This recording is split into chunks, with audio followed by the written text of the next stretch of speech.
welcome to another episode of Adventures in Fly Tying with Fly Fish, Ohio.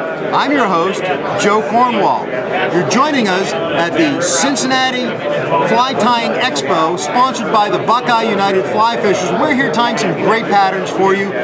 This year we're going to be tying them in dual camera HD 1080p widescreen. So thanks for joining us for a new season of Adventures in Fly Tying. We have something really unique for you today. Take a look at this.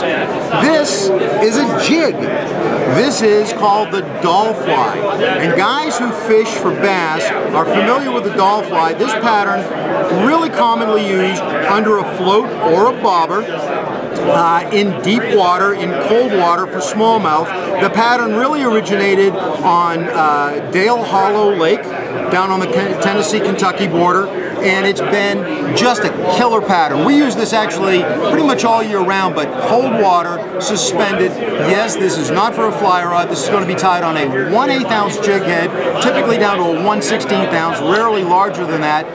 We're bringing this to you for those of you who do fish with a spinning rod or casting rod. You want to go out and do the float and fly technique.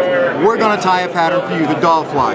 Join me as we do this. We're going to tie this on a 1/16 ounce, and this is a chrome-plated jig head. You can buy these jig heads pretty much anywhere. These are available through Bass Pro Shop or Cabela's or your local fly tying shop. So go over and see them. Now, one of the things about the doll fly is it is tied using an artificial fur called a craft fur. You can use a lot of different colors: white, gray, cream, pink, all really well known. But the idea behind the doll fly is it has very little inherent motion.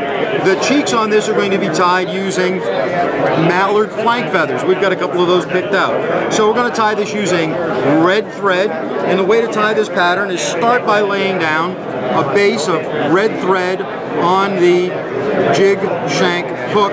You don't need to go back too far. You see, I'm going to go back maybe about 1/4 of an inch, lock that material in really nicely. Now, there's a little bit of preference. Some guys like flash, some guys don't like flash. I think that you can pull the flash out. I'm going to use a little bit of this Flashaboo, and this is a pearl Flashaboo. You can see it has very subtle color. I'm just going to cut off a couple of strips of that, not much, just a little bit.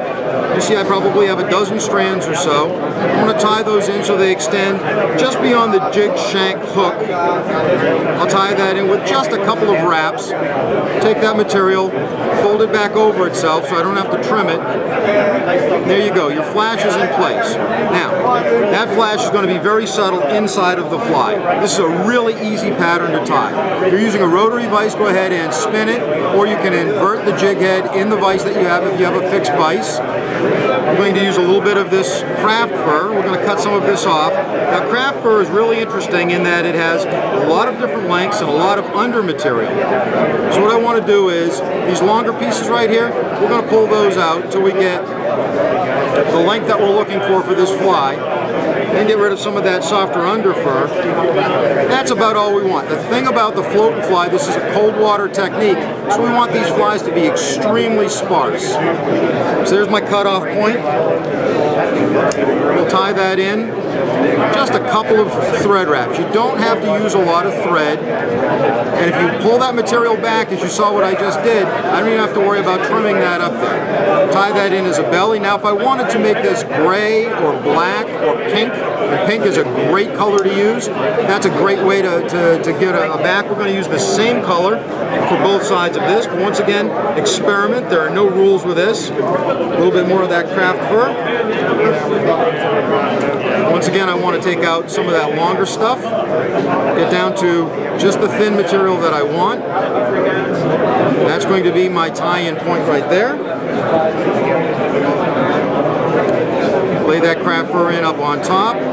Once again, cut it with a thread wrap. Pull that back so that it doesn't extend beyond the thread. And I'm using red. You could use gray or white thread. Depends on the effect that you want. Once again, you can get a little bit creative. Very, very simple pattern. We're doing this in part because we want to expand the sport, the hobby, and the fun of tying flies.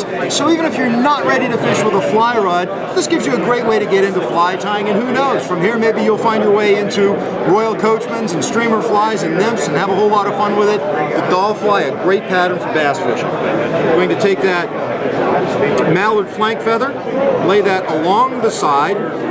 You want to cut off that extra little bit that we have there.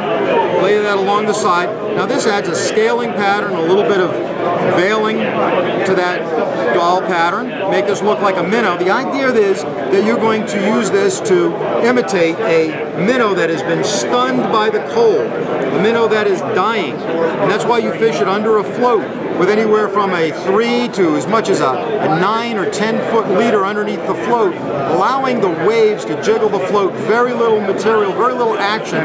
The idea behind this is that this is suspended, looks like a cold stunned minnow, and an easy meal, and a smallmouth bass, even on that water temperatures down in the 40s, down in the upper 30s, they will come up and hit this. We use this on the creeks during the wintertime as well, to float this through some of those eddies, some of the back currents, especially under high water conditions, is a great way to go.